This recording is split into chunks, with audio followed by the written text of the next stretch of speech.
People are always asking me if I know Tyler Durden. What are you working on now? I'm working on a thing called The Fight Club. Yeah, what's the new movie with Brad Pitt and Edward Norton? It's a film called Fight Club. That's David Fincher directing, who directed Seven. He's supposed to be terrific, isn't he? He is absolutely terrific. My philosophy is you spend $250,000 on a set. You're going to bring a $150,000 crew in.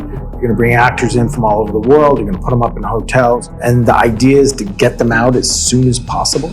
A group of people are sitting in the dark and they've given you access to their brains through their eyes and their ears for 2 hours, 2.5 hours. That's a big responsibility, you know, and you have to be thoughtful about it. If I fly you in from Iceland, you're supposed to do one day, I want to make sure that we get it. I'm going to give you 17, 18, 25 bites at the apple, because if you're conscientious, you've worked out in your head as an actor what it is you want to present to me. I tried to buy the book, and 20th Century Fox bought it.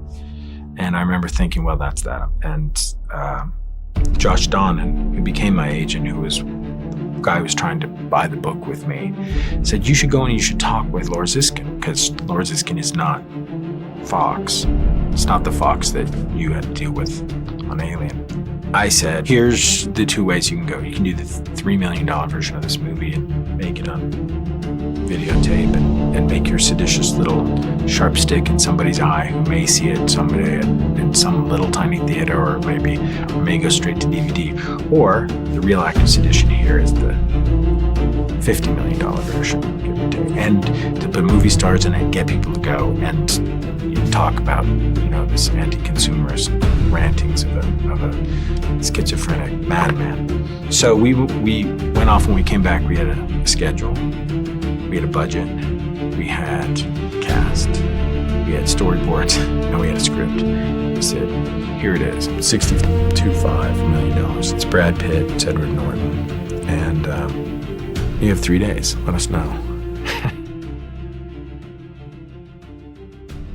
It was such a miserable time in my life. I was right out of college, and I had a job doing something I hated doing. And I was so desperate that somebody said, come join my church. And when you're right out of college, you've left behind all of your social structure, you've lost all your friends, and I was so desperate to be with people that I went to church. And the church had a giving tree, and it was covered with ornaments, and you just plucked an ornament, and one ornament that I plucked said, take a hospice patient on a date. The idea was that you would go to a hospice and you would ask out someone who was dying, and you would take them to see the ocean for the last time. And more often than not, it was, will you take me to my support group? I need a ride. So I would drive them to their support group, and I would have to stay at the support group. And no matter how much I tried to hide, people would assume that I had whatever everyone had. And there was no polite way of saying, whoa, hey, whoa. No, don't have hepatitis. Good for you, but not me. And so I started to kind of create this narrative in which a man attends these groups, because the next day when I went back to work, I felt really good. That no matter how shitty and boring my life had turned out with my journalism degree and all my student loans I still owed, at least I didn't have cancer.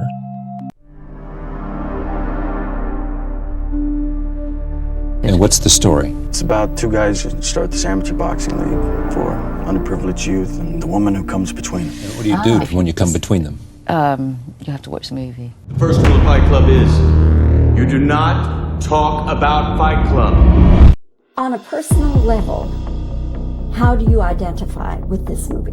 You approach things as an actor because you think it's a story, but this one was one I really felt it really was a generational piece. It was a piece that was rooting around in a discussion of that our culture makes young people feel dysfunctional and disconnected. Cars and clothes, working jobs we hate. So we can buy shit we don't need. Or we've been raised on television to believe that we're all going to be millionaires and movie gods and rock stars, and we're discovering that we're not, and we're very upset about it.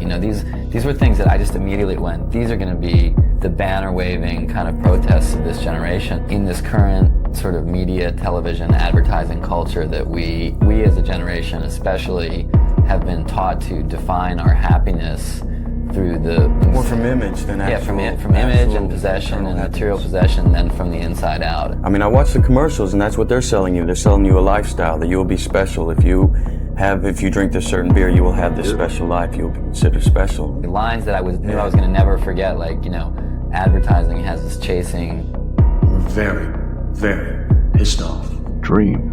The Fernie catalog idea was, again, some kind of visual representation of this, the idea that we're a byproduct of the armor that we select to let people know who we are, and that's not just clothes and cars and hairstyles, but it's also the furniture that you pick. Okay, let's talk about the fights. The fights personify the hostility?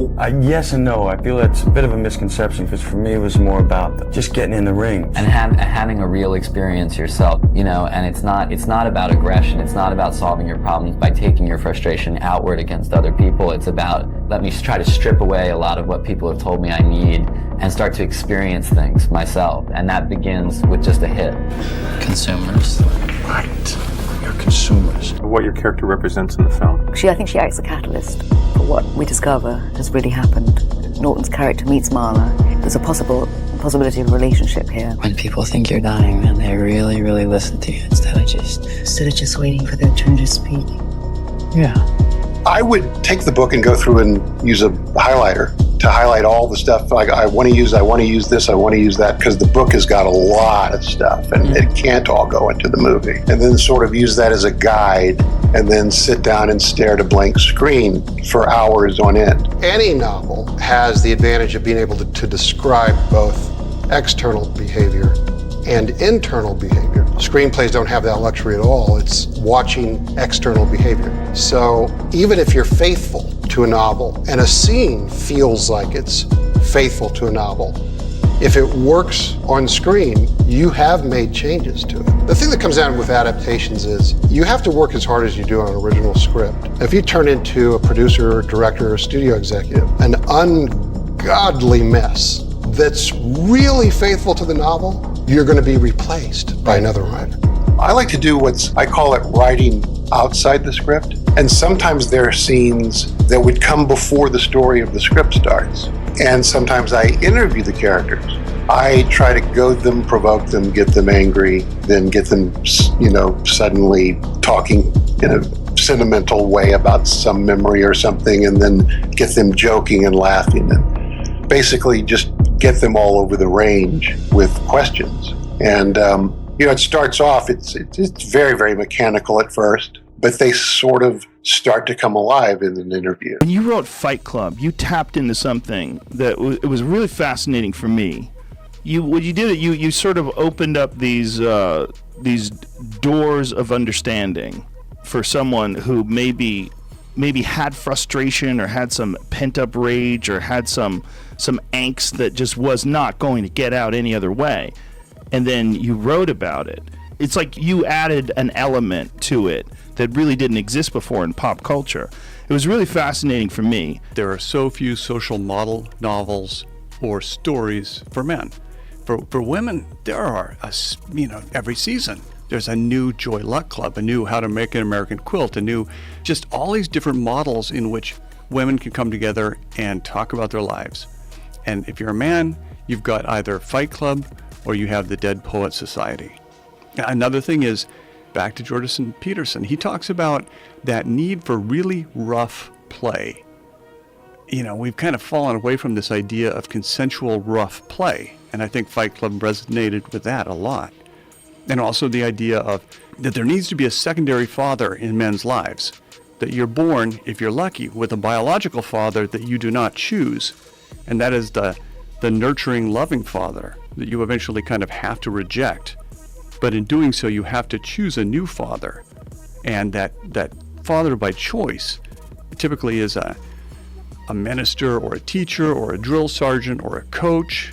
And that is getting harder and harder and harder to find.